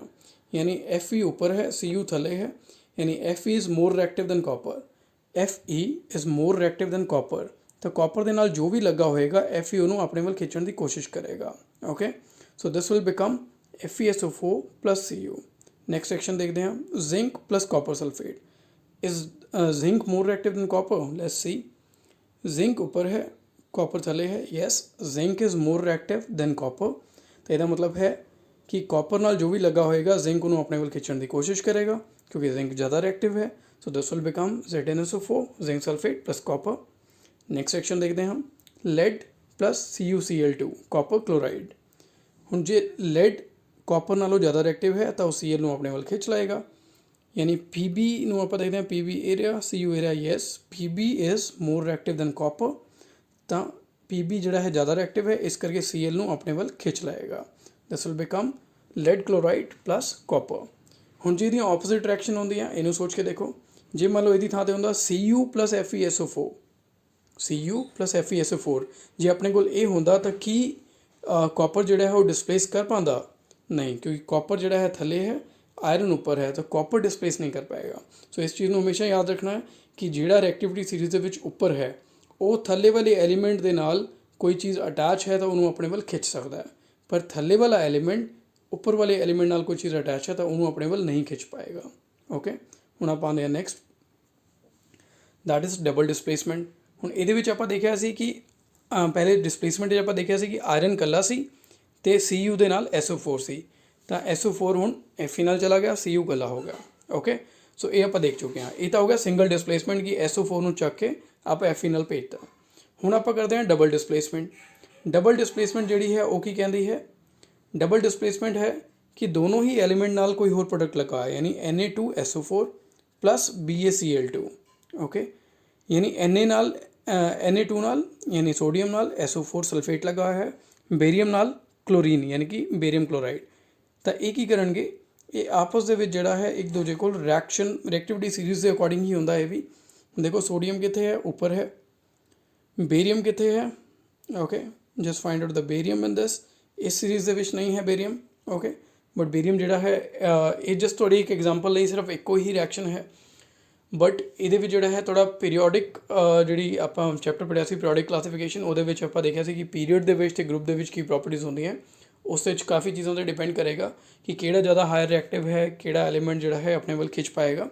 ਬਟ ਫਿਲਹਾਲ ਤੁਸੀਂ ਸਿਰਫ ਇਸ ਕਨਸੈਪਟ ਨੂੰ ਸਮਝਣ ਦੀ ਕੋਸ਼ਿਸ਼ ਕਰੋ ਕਿ ਸੋਡੀਅਮ ਜਿਹੜਾ ਹੈ ਉਹ ਕਲੋਰੀਨ ਨੂੰ ਖਿੱਚ ਲਏਗਾ ਤੇ ਬੇਰੀਅਮ ਜਿਹੜਾ ਹੈ ਉਹ ਸਲਫੇਟ ਨੂੰ ਖਿੱਚ ਲਏਗਾ। ਪ੍ਰੋਡਕਟ ਕੀ ਬਣੇਗਾ? ਬੇਰੀਅਮ ਸਲਫੇਟ, Ba ਨਾਲ SO4 ਆ ਗਿਆ ਤੇ NaCl ਸੋਡੀਅਮ ਕਲੋਰਾਈਡ। ਓਕੇ, ਹੁਣ ਇਹ ਕਿਉਂ ਕੀਤਾ ਇਹਨੇ? ਕਿਉਂਕਿ ਇਹ ਦੋਨੋਂ ਜ਼ਿਆਦਾ ਸਟੇਬਲ ਪ੍ਰੋਡਕਟ ਹੈ ਇਹਨਾਂ ਦੋ ਪ੍ਰੋਡਕਟ ਨਾਲੋਂ। ਇਹ ਸਟੇਬਿਲਿਟੀ ਵਧਾਉਣ ਲਈ ਇਹਨਾਂ ਨੇ ਆਪਸ ਵਿੱਚ ਰਿਐਕਸ਼ਨ ਕੀਤਾ। ਓਕੇ, ਸੋ ਫਿਲਹਾਲ ਇਸ ਕਨਸੈਪਟ ਨੂੰ ਸਮਝਣਾ ਤੁਸੀਂ। ਇਹਦੇ ਵਿੱਚ ਤੁਹਾਡਾ ਇੱਕੋ ਹੀ ਐਗਜ਼ਾਮਪਲ ਹੈ ਫਿਲਹਾਲ ਡਬਲ ਡਿਸਪਲੇਸਮੈਂਟ ਦਾ। ਨੈਕਸਟ ਆਪਾਂ ਆਉਂਦੇ ਹਾਂ ਆਕਸੀਡੇਸ਼ਨ ਐਂਡ ਰਿਡਕਸ਼ਨ। ਹੁਣ ਆਕਸੀਡੇਸ਼ਨ ਤੇ ਰਿਡਕਸ਼ਨ ਵੈਸੇ ਵਾਸਟ ਟਰਮ ਹੈ, ਬਟ ਆਪਾਂ 10th ਲੈਵਲ ਦੇ ਅਕੋਰਡਿੰਗ ਦੇਖੀਏ ਤਾਂ ਇਹਨੂੰ ਸਿੰਪਲੀਫਾਈ ਕਰਦੇ ਹਾਂ। ਆਕਸੀਜਨ ਮਤਲਬ ਕਿਸੇ ਐਲੀਮੈਂਟ ਨੂੰ ਆਕਸੀਜਨ ਦੇ ਨਾਲ ਰਿਐਕਟ ਕਰਾ ਦੇਣਾ। ਰਿਡਕਸ਼ਨ ਮਤਲਬ ਕਿਸੇ ਆਕਸਾਈਡ ਦੇ ਵਿੱਚੋਂ ਆਕਸੀਜਨ ਨੂੰ ਕੱਢ ਲੈਣਾ। ਸਿੰਪਲ ਹੋਰ ਕਰਦੇ ਹਾਂ, ਆਕਸੀਜਨ ਮਤਲਬ ਆਕਸੀਜਨ ਜੋੜ ਦੇਣਾ, ਰਿਡਕਸ਼ਨ ਮਤਲਬ ਆਕਸੀਜਨ ਕੱਢ ਲੈਣਾ। ਓਕੇ, ਹੁਣ ਜਿਵੇਂ ਆਪਾਂ ਪਹਿਲਾ ਐਗਜ਼ਾਮਪਲ ਦੇਖਦੇ ਹਾਂ। ਪਹਿਲਾ ਐਗਜ਼ਾਮਪਲ ਹੈ ਕਾਪਰ ਪਲਸ ਆਕਸੀਜਨ, ਦਿਸ ਬਿਕਮਸ ਕਾਪਰ ਆਕਸਾਈਡ। ਕਾਪਰ ਨੂੰ ਆਕਸੀਜਨ ਨਾਲ ਆਕਸੀਡੇਸ਼ਨ ਕਰਤਾ, ਕਾਪਰ ਆਕਸਾਈਡ ਬਣਾਤਾ। ਹੁਣ ਆਪਾਂ ਰਿਡਕਸ਼ਨ ਦੇਖਦੇ ਹਾਂ। Copper oxide when reacts with hydrogen in the presence of heat, this becomes copper plus water। Copper ਕੱਲਾ ਹੋ ਗਿਆ, ਕਾਪਰ ਚੋਂ ਆਪਾਂ ਆਕਸੀਜਨ ਨੂੰ ਕੱਢਤਾ, ਯਾਨੀ ਇਹ ਹੋ ਗਈ ਰਿਡਕਸ਼ਨ। ਓਕੇ, ਰਿਡਕਸ਼ਨ ਕਿਹਦੀ ਹੋਗੀ? ਕਾਪਰ ਦੀ। ਕਾਪਰ ਦੇ ਨਾਲ ਆਕਸੀਜਨ ਸੀ ਪਰ ਹੁਣ ਨਹੀਂ ਹੈ, ਪਰ ਹਾਈਡਰੋਜਨ ਦੀ ਆਕਸੀਡੇਸ਼ਨ ਹੋ ਗਈ। ਹਾਈਡਰੋਜਨ ਨਾਲ ਆਕਸੀਜਨ ਨਹੀਂ ਸੀ ਪਰ ਹੁਣ ਹੈ। ਸੋ ਇਹਦੇ ਵਿੱਚ ਦੋਨੋਂ ਹੀ ਰਿਐਕਸ਼ਨ ਆ ਗਈਆਂ। ਇਹ ਹੈ ਤੁਹਾਡੀ ਰਿਡਕਸ਼ਨ, ਕਾਪਰ ਰਿਡਿਊਸ ਹੋ ਰਿਹਾ ਹੈ ਤੇ ਹਾਈਡਰੋਜਨ ਆਕਸੀਡਾਈਜ਼ ਹੋ ਰਿਹਾ ਹੈ। ਓਕੇ, ਹਾਈਡਰੋਜਨ ਦੀ ਆਕਸੀਡੇਸ਼ਨ ਹੋ ਰਹੀ ਹੈ, ਕਾਪਰ ਦੀ ਰਿਡਕਸ਼ਨ ਹੋ ਰਹੀ ਹੈ, ਯਾਨੀ ਕਿ ਕਾਪਰ ਰਿਡਿਊਸ ਹੋ ਰਿਹਾ ਹੈ ਤੇ ਹਾਈਡਰੋਜਨ ਆਕਸੀਡਾਈਜ਼ ਹੋ ਰਿਹਾ ਹੈ। ਨੈਕਸਟ ਐਗਜ਼ਾਮਪਲ ਲੈਂਦੇ ਹਾਂ। ZnO plus C becomes Zn plus CO। ਹੁਣ ਇਹਦੇ ਵਿੱਚ ਤੁਸੀਂ ਦੇਖੋ ਕਿ ਕਿਹਦੀ ਆਕਸੀਡੇਸ਼ਨ ਹੋ ਰਹੀ ਹੈ ਤੇ ਕਿਹਦੀ ਰਿਡਕਸ਼ਨ। ਜਿਹੜੀ ਤੁਹਾਡੀ ਥਰਡ ਹੈ ਇਹ ਇਕੁਏਸ਼ਨ, ਇਹਦੇ ਵਿੱਚ ਦੇਖੋ ਜ਼ਿੰਕ ਪਹਿਲੇ ਲੈਫਟ ਸਾਈਡ ਤੇ ਆਕਸਾਈਡ ਸੀ ਪਰ ਰਾਈਟ ਸਾਈਡ ਤੇ ਸਿਰਫ ਜ਼ਿੰਕ ਰਹਿ ਗਿਆ, ਯਾਨੀ ਕਿ ਰਿਡਿਊਸ ਹੋ ਗਿਆ। ਪਰ ਕਾਰਬਨ ਲੈਫਟ ਸਾਈਡ ਤੇ ਕਾਰਬਨ ਸੀ ਤੇ ਰਾਈਟ ਸਾਈਡ ਤੇ ਕਾਰਬਨ ਮੋਨੋਆਕਸਾਈਡ ਯਾਨੀ ਕਿ CO ਬਣ ਗਿਆ, ਯਾਨੀ ਕਿ ਇਹਦੀ ਆਕਸੀਡੇਸ਼ਨ ਹੋ ਗਈ। ਸੋ ਜ਼ਿੰਕ ਰਿਡਿਊਸ ਹੋਇਆ, ਕਾਰਬਨ ਆਕਸੀਡਾਈਜ਼ ਹੋਇਆ। ਨੈਕਸਟ ਦੇਖਦੇ ਹਾਂ ਆਪਾਂ MnO2 plus HCl, ਯਾਨੀ ਕਿ manganese oxide plus hydrogen chloride ਯਾਨੀ ਕਿ HCl। ਦਿਸ becomes MnCl2 plus H2O plus Cl2। ਹੁਣ ਦੇਖੋ ਪਹਿਲੇ ਆਕਸੀਜਨ ਕਿਹਦੇ ਨਾਲ ਸੀ? Mn ਨਾਲ, MnO2। ਓਕੇ, ਪਹਿਲੇ ਆਕਸੀਜਨ ਸੀ Mn ਦੇ ਨਾਲ, ਪਰ ਹੁਣ ਆਕਸੀਜਨ ਕਿਹਦੇ ਨਾਲ ਹੈ? ਹਾਈਡਰੋਜਨ ਦੇ ਨਾਲ, ਯਾਨੀ ਕਿ ਹਾਈਡਰੋਜਨ ਆਕਸੀਡਾਈਜ਼ ਹੋਇਆ ਹੈ। ਹਾਈਡਰੋਜਨ ਨਾਲ ਆਕਸੀਜਨ ਨਹੀਂ ਸੀ, ਹਾਈਡਰੋਜਨ ਨਾਲ ਹੁਣ ਆਕਸੀਜਨ ਹੈ, ਯਾਨੀ hydrogen got oxidised. But manganese ਨਾਲ ਪਹਿਲੇ ਆਕਸੀਜਨ ਸੀ, ਹੁਣ ਨਹੀਂ ਹੈ, ਯਾਨੀ ਕਿ ਮੈਗਨੀਸ਼ੀਅਮ ਗॉट ਰਿਡਿਊਸਡ। ਸੋ ਸਿੰਪਲ ਕਨਸੈਪਟ ਹੈ, ਆਕਸੀਜਨ ਨੂੰ ਲਗਾ ਦੇਣਾ ਮਤਲਬ ਆਕਸੀਡੇਸ਼ਨ ਹੋ ਜਾਣਾ, ਆਕਸੀਜਨ ਨੂੰ ਹਟਾ ਦੇਣਾ ਮਤਲਬ ਕਿ ਰਿਡਕਸ਼ਨ ਹੋ ਜਾਣਾ। ਓਕੇ, ਹਾਇਰ ਕਲਾਸਿਸ ਦੇ ਵਿੱਚ ਤੁਸੀਂ ਹੋਰ ਪੜ੍ਹੋਗੇ ਕਿ ਇਹਦੇ ਵਿੱਚ ਅੱਗੇ ਹੋਰ ਕਨਸੈਪਟ ਵੀ ਹੁੰਦਾ ਹੈ, ਸਿਰਫ ਆਕਸੀਜਨ ਤੱਕ ਲਿਮਿਟਡ ਨਹੀਂ ਹੁੰਦਾ ਇਹ ਕਨਸੈਪਟ। ਪਰ ਫਿਲਹਾਲ 10th ਲੈਵਲ ਤੱਕ ਤੁਸੀਂ ਇਹਨਾਂ ਨੂੰ ਸਮਝਣ ਦੀ ਕੋਸ਼ਿਸ਼ ਕਰੋ। ਆਕਸੀਜਨ ਲਗਾਉਣਾ ਆਕਸੀਡੇਸ਼ਨ, ਆਕਸੀਜਨ ਹਟਾਉਣਾ ਰਿਡਕਸ਼ਨ। ਓਕੇ, ਹੁਣ ਆਪਾਂ ਨੈਕਸਟ ਕਨਸੈਪਟ ਤੇ ਆਉਂਦੇ ਹਾਂ, ਕਰੋਜਨ ਐਂਡ ਰੈਂਸਿਡਿਟੀ। ਇਹਦਾ ਜਸਟ ਇੱਕ ਓਵਰਵਿਊ ਹੈ ਤੁਹਾਡੇ ਚੈਪਟਰ ਦੇ ਵਿੱਚ, ਜ਼ਿਆਦਾ ਡਿਟੇਲ ਨਹੀਂ ਹੈ। ਕਰੋਜਨ ਮਤਲਬ ਜੰਗ ਲੱਗਣਾ, ਜ਼ਰ ਲੱਗ ਜਾਣਾ, ਜਿਵੇਂ ਕਿ ਲੋਹੇ ਨੂੰ ਜ਼ਰ ਲੱਗ ਜਾਂਦਾ ਹੈ। ਜ਼ਰ ਕਦੋਂ ਲੱਗਦਾ ਹੈ ਲੋਹੇ ਨੂੰ? ਜਦੋਂ ਆਪਾਂ ਲੋਹੇ ਨੂੰ ਕਿਸੇ ਇਹੋ ਜਿਹੀ ਥਾਂ 'ਤੇ ਰੱਖ ਦਿੰਦੇ ਹਾਂ ਜਿੱਥੇ ਕਿ ਨਮੀ ਹੈ ਅਤੇ ਆਕਸੀਜਨ ਹੈ, ਯਾਨੀ ਕਿ ਹਵਾ ਦੇ ਵਿੱਚ ਉਹਨੂੰ ਰੱਖ ਦਿੰਦੇ ਹਾਂ। ਹਵਾ ਦੇ ਵਿੱਚ ਆਟੋਮੈਟਿਕਲੀ ਕੁਛ ਨਮੀ ਤਾਂ ਹੁੰਦੀ ਹੈ। ਜਦੋਂ ਲੰਬਾ ਸਮਾਂ ਜਿਹੜਾ ਲੋਹਾ ਹੈ ਉਹ ਜਿਵੇਂ ਹਵਾ ਦੇ ਵਿੱਚ ਪਿਆ ਰਹਿੰਦਾ ਹੈ, ਜਿਹਦੇ ਵਿੱਚ ਹਵਾ ਦੇ ਵਿੱਚ ਨਮੀ ਹੁੰਦੀ ਹੈ, ਤਾਂ ਉਹ ਜ਼ਰ ਪਕੜ ਲੈਂਦਾ ਹੈ, ਜੰਗ ਪਕੜ ਲੈਂਦਾ ਹੈ, ਜਿਹਨੂੰ ਕਿ ਆਪਾਂ ਫੈਰਸ ਆਕਸਾਈਡ ਵੀ ਕਹਿੰਦੇ ਹਾਂ। ਓਕੇ, ਫੈਰਿਕ ਆਕਸਾਈਡ ਬਣ ਜਾਂਦਾ ਹੈ, ਫੈਰਸ ਆਕਸਾਈਡ ਬਣ ਜਾਂਦਾ ਹੈ, ਅਲੱਗ-ਅਲੱਗ ਆਕਸਾਈਡ ਉਹਦੇ ਬਣ ਸਕਦੇ ਆ। ਓਕੇ, ਉਹਨੂੰ ਕਹਿੰਦੇ ਆ ਜੰਗ ਲੱਗ ਜਾਣਾ। ਉਹਦੇ ਨਾਲ ਉਹਦੇ ਲੋਹੇ ਦੀ ਪਰਤ ਦੇ ਉੱਪਰ ਇੱਕ ਬਰਾਊਨ ਜੀ ਲੇਅਰ ਆ ਜਾਏਗੀ, ਜਿਹੜੀ ਕਿ ਫੈਰਸ ਆਕਸਾਈਡ ਜਾਂ ਫੈਰਿਕ ਆਕਸਾਈਡ ਦੀ ਹੋਏਗੀ। ਉਹ ਹੋਏਗੀ ਜੰਗ, ਜਿਹੜੀ ਉਹਨੂੰ ਲੱਗ ਗਈ ਹੈ। ਓਕੇ, ਅਤੇ ਤੁਸੀਂ ਦੇਖੋਗੇ ਜਿਹੜੇ ਇਲਾਕਿਆਂ ਦੇ ਵੀ ਨਮੀ ਜ਼ਿਆਦਾ ਹੁੰਦੀ ਹੈ ਉੱਥੇ ਜੰਗ ਜਲਦੀ ਲੱਗਦੀ ਹੈ, ਜਿੱਥੇ ਨਮੀ ਘੱਟ ਹੁੰਦੀ ਹੈ ਉੱਥੇ ਘੱਟ ਲੱਗਦੀ ਹੈ। ਜਿਵੇਂ ਆਪਾਂ ਕਿਸੇ ਵੀ ਕੋਸਟਲ ਏਰੀਆ ਜਿੱਥੇ ਸਮੁੰਦਰ ਹੁੰਦਾ ਹੈ ਉਹਦੇ ਆਸ-ਪਾਸ ਦੇਖੀਏ ਤਾਂ ਉੱਥੇ ਗੱਡੀਆਂ ਦੀ, ਬਾਈਕਸ ਦੀ, ਇਹਨਾਂ ਦੀ ਲਾਈਫ ਥੋੜ੍ਹੀ ਘੱਟ ਹੁੰਦੀ ਹੈ। ਕਿਉਂ? ਉਹਨਾਂ ਦੀ ਬਾਡੀ ਜਿਹੜੀ ਹੁੰਦੀ ਹੈ ਗੱਡੀਆਂ ਦੀ ਜਾਂ ਬਾਈਕ ਦੀ, ਉਹ ਜ਼ਰ ਪਕੜ ਲੈਂਦੀ ਹੈ। ਠੀਕ ਹੈ, ਪਰ ਆਪਣੇ ਪੰਜਾਬ ਸਾਈਡ 'ਤੇ ਜਾਂ ਦਿੱਲੀ ਇੱਥੇ ਆਪਣੀ ਗੱਡੀਆਂ ਦੀ ਜ਼ਰ ਨਾਲ ਜਿਹੜੀ ਹੈ ਲਾਈਫ ਘੱਟਦੀ ਨਹੀਂ ਹੈ ਇੰਨੀ, ਕਿਉਂਕਿ ਇੱਥੇ ਜਿਹੜਾ ਹੈ ਆਪਣੇ ਮੌਸਮ ਦੇ ਵਿੱਚ ਇੰਨੀ ਨਮੀ ਨਹੀਂ ਹੁੰਦੀ ਹੈ। ਓਕੇ, ਨੈਕਸਟ ਆ ਗਿਆ ਰੈਂਸੀਡਿਟੀ। ਰੈਂਸੀਡਿਟੀ ਹੁੰਦਾ ਹੈ ਕਿ ਜਦੋਂ ਤੁਸੀਂ ਦੇਖਿਆ ਹੋਵੇਗਾ ਕੋਈ ਵੀ ਆਪਾਂ ਖਾਣਾ ਤੇਲ ਦੇ ਵਿੱਚ ਪਕਾਈਏ ਜਾਂ ਤੇਲ ਨੂੰ ਆਪਾਂ ਵੈਸੇ ਹੀ ਕਿਸੇ ਚੀਜ਼ ਵਿੱਚ ਆਪਾਂ ਰੱਖ ਦਈਏ ਅਤੇ ਕੁਛ ਟਾਈਮ ਬਾਅਦ ਉਹਦੇ ਵਿੱਚੋਂ ਜਿਹੜਾ ਹੈ ਸਮੈਲ ਆਉਣੀ ਸ਼ੁਰੂ ਹੋ ਜਾਏਗੀ। ਓਕੇ, ਇੱਕ ਐਕਸਪਾਇਰੀ ਹੁੰਦੀ ਹੈ ਨਾ ਹਰ ਫੂਡ ਪ੍ਰੋਡਕਟ ਦੀ, ਤਾਂ ਇੱਕ ਟਾਈਮ ਦੇ ਬਾਅਦ ਉਸ 'ਚੋਂ ਕੋਈ ਨਾ ਕੋਈ ਸਮੈਲ ਆਉਣੀ ਸ਼ੁਰੂ ਹੋ ਜਾਏਗੀ। ਤਾਂ ਜਦੋਂ ਵੀ ਆਇਲ ਵਿੱਚੋਂ ਇਹੋ ਜਿਹੀ ਕੋਈ ਸਮੈਲ ਆਉਂਦੀ ਹੈ ਜਾਂ ਆਇਲ ਆਪਣਾ ਕਲਰ ਚੇਂਜ ਕਰ ਲੈਂਦਾ ਜਾਂ ਕੋਈ ਵੀ ਆਇਲੀ ਫੂਡ ਜਿਹਦੇ ਵਿੱਚੋਂ ਕੋਈ ਸਮੈਲ ਆਉਂਦੀ ਹੈ ਉਹ ਆਪਣਾ ਕਲਰ ਚੇਂਜ ਕਰ ਲੈਂਦਾ, ਤਾਂ ਇਹਦਾ ਮਤਲਬ ਰੈਂਸੀਡਿਟੀ ਹੋਈ ਹੈ। ਰੈਂਸੀਡਿਟੀ ਰਿਐਕਸ਼ਨ ਜਿਹੜੀ ਹੈ ਉਹ ਅਕਰ ਕਰती है। Okay, so these are the two concepts, corrosion and rancidity. So ਇੰਨਾ ਹੀ ਤੁਹਾਡਾ ਇਸ ਚੈਪਟਰ ਦੇ ਵਿੱਚ ਹੈ। ਸੋ ਇੱਕ ਵਾਰ ਜਸਟ ਮੈਂ ਰਿਕਾਲ ਕਰ ਦਿੰਦਾ, ਆਪਾਂ ਜਿਹੜਾ ਹੈ ਅੱਜ ਦੇ ਲੈਕਚਰ ਦੇ ਵਿੱਚ ਕੀ ਕੀਤਾ ਹੈ। ਸਭ ਤੋਂ ਪਹਿਲੇ ਕੈਮੀਕਲ ਇਕੁਏਸ਼ਨ ਨੂੰ ਲਿਖਿਆ ਕਿਵੇਂ ਜਾਂਦਾ ਹੈ, ਬੈਲੈਂਸ ਕਿਵੇਂ ਕੀਤਾ ਜਾਂਦਾ ਹੈ, ਦੈਨ ਕੈਟਲਿਸਟ ਕੀ ਹੁੰਦਾ ਹੈ, ਦੈਨ ਉਸ ਤੋਂ ਬਾਅਦ ਆਪਾਂ ਦੇਖਿਆ ਹੈ types of reaction, combination, decomposition, displacement, double displacement, oxidation reduction and corrosion and rancidity. Combination ਚੀਜ਼ਾਂ ਨੂੰ ਕੰਬਾਈਨ ਕਰਕੇ ਇੱਕ ਪ੍ਰੋਡਕਟ ਬਣਾ ਦੇਣਾ।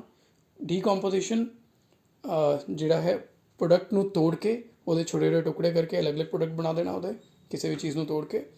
ਡਿਸਪਲੇਸਮੈਂਟ ਇੱਕ ਥਾਂ ਤੋਂ ਦੂਜੀ ਥਾਂ 'ਤੇ ਕਿਸੇ ਇੱਕ ਜਿਹੜੀ ਇਹ ਚੀਜ਼ ਨੂੰ ਸ਼ਿਫਟ ਕਰ ਦੇਣਾ। ਡਬਲ ਡਿਸਪਲੇਸਮੈਂਟ ਦੋ ਚੀਜ਼ਾਂ ਸ਼ਿਫਟ ਹੋਣਗੀਆਂ। ਆਕਸੀਡੇਸ਼ਨ ਰਿਡਕਸ਼ਨ, ਆਕਸੀਡੇਸ਼ਨ ਮਤਲਬ ਆਕਸੀਜਨ ਕੰਬਾਈਨ ਹੋ ਜਾਣਾ, ਆਕਸੀਜਨ ਨਾਲ ਜੋੜ ਦੇਣਾ। ਰਿਡਕਸ਼ਨ ਆਕਸੀਜਨ ਹਟਾ ਦੇਣਾ। corrosion ਜਰ ਲੱਗਣਾ, ਜੰਗ ਲੱਗਣਾ। ਰੈਂਸਿਡਿਟੀ ਜਿਹੜਾ ਕਿ ਆਇਲ ਨਾਲ ਹੁੰਦੀ ਹੈ, ਆਇਲ ਦੇ ਵਿੱਚ ਹੁੰਦੀ ਹੈ, ਆਇਲੀ ਫੂਡ ਦੇ ਵਿੱਚ ਹੁੰਦੀ ਹੈ। All right, so thank you so much. And ਇਸ ਚੈਪਟਰ ਨੂੰ ਹੁਣ ਤੁਸੀਂ ਪ੍ਰੈਕਟਿਸ ਕਰੋ ਚੰਗੀ ਤਰ੍ਹਾਂ। ਇਸ ਚੀਜ਼ ਨੂੰ ਪੂਰੇ ਚੈਪਟਰ ਨੂੰ ਡਿਟੇਲ ਦੇ ਵਿੱਚ ਪੜ੍ਹਨਾ ਹੈ, ਚੰਗੀ ਤਰ੍ਹਾਂ ਹਰ ਕਨਸੈਪਟ ਨੂੰ ਇੱਕ ਵਾਰ ਸਮਝਣਾ ਹੈ। ਕਿਤੇ ਵੀ ਡਾਊਟ ਹੈ ਤਾਂ ਆਪਣੀਆਂ ਪਿਛਲੀਆਂ ਦੋਨੋਂ ਵੀਡੀਓਜ਼ ਅਤੇ ਇਹ ਵੀਡੀਓ, ਅਤੇ ਜੇ ਤੁਹਾਨੂੰ ਫਰਦਰ ਕਿਤੇ ਐਲੀਮੈਂਟਸ ਦੇ ਵੀ ਡਾਊਟ ਹੈ ਤਾਂ ਚੈਪਟਰ ਨੰਬਰ 5 ਦੀ ਜੋ ਆਪਾਂ ਵੀਡੀਓਜ਼ ਕਰ ਚੁੱਕੇ ਹਾਂ ਉਹਨੂੰ ਇੱਕ ਵਾਰ ਦੁਬਾਰਾ ਰਿਪੀਟ ਕਰਕੇ ਦੇਖਣਾ ਹੈ। ਓਕੇ, ਸੋ ਇਹਦੀ ਹੁਣ ਐਕਸਰਸਾਈਜ਼ ਨੂੰ ਤੁਸੀਂ ਸੋਲਵ ਕਰਨ ਦੀ ਕੋਸ਼ਿਸ਼ ਕਰੋ। ਐਕਸਰਸਾਈਜ਼ ਦੇ ਜਿਹੜੇ ਸੋਲਿਊਸ਼ਨ ਹੈ ਉਹ ਤੁਹਾਨੂੰ ਪ੍ਰੋਵਾਈਡ ਕੀਤੇ ਜਾਣਗੇ ਇੱਕ ਦਿਨ ਛੱਡ ਕੇ। Okay, thank you so much.